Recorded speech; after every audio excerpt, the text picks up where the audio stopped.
nahuli ako na October 1, 2022. One way ay yung violation ko. Di ba kung anong nilagay dito, DPS. Di ba alam yung DPS. So tutubusin ko ngayon October 31. So di ko alam kung magkano to kasi sa likod nasa 5%. Tingnan natin yung sa Taguig ako. Taguig Hall of Justice Compound, General Santos Avenue, Barangay Upper Bicutan, Taguig City. So 5 working days lang, 5% not imposed. So tingnan natin kung magkano yung 1 year sa 5% nila. Pupuntahan ko ngayon.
Tubusan ng lisensya. Same pa rin dati.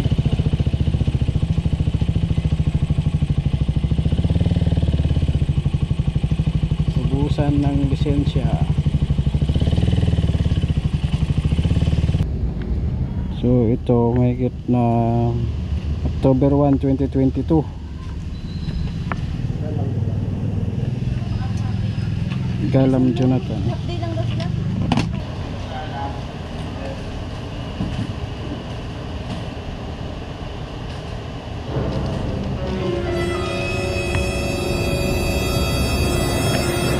Total 6.9. Oh no. So computation. So isang taon to.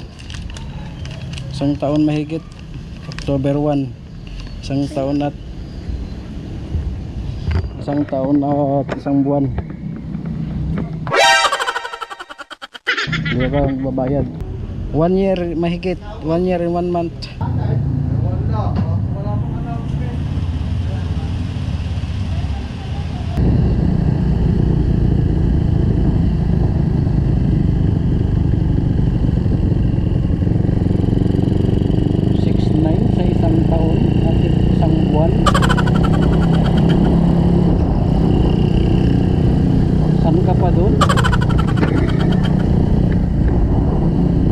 Daig pa yung kanon ah.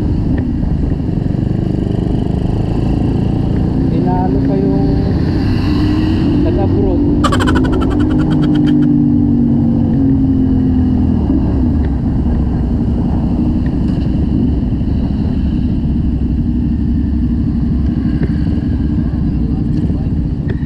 Tinalo pang nag-abroad 2 years. Yung nagtubos daw 54,000. Nasaan ka pa?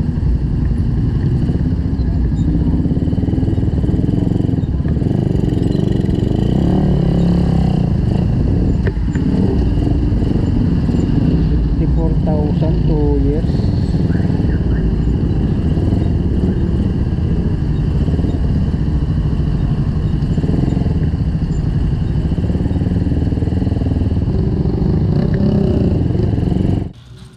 May kunting kaalaman lang tayo. So nakuha ko na yung kwan ko, yung driver license.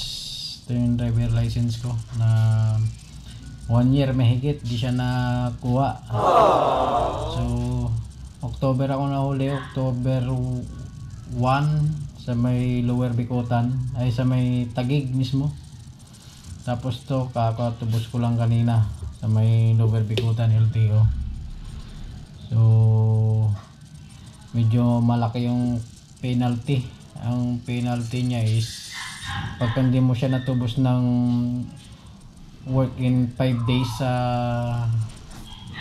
pagkahuli sa'yo, after ng 5 days 5% na yon yung tubo niya pag hindi mo natubos. So sa akin medyo matagal, may higit isang taon. So medyo malaki yung kwan natin binayaran kanina. So ito yung kwan natin, license na Orig. Ito naman yung plate ko, plate ko na Orig din. So yun lang, dapat pagka kunting tip lang, pagka nahuli ka dapat pala mo kaagad sa work in 5 days, dapat matubos mo kaagad para hindi lumaki yung tubo.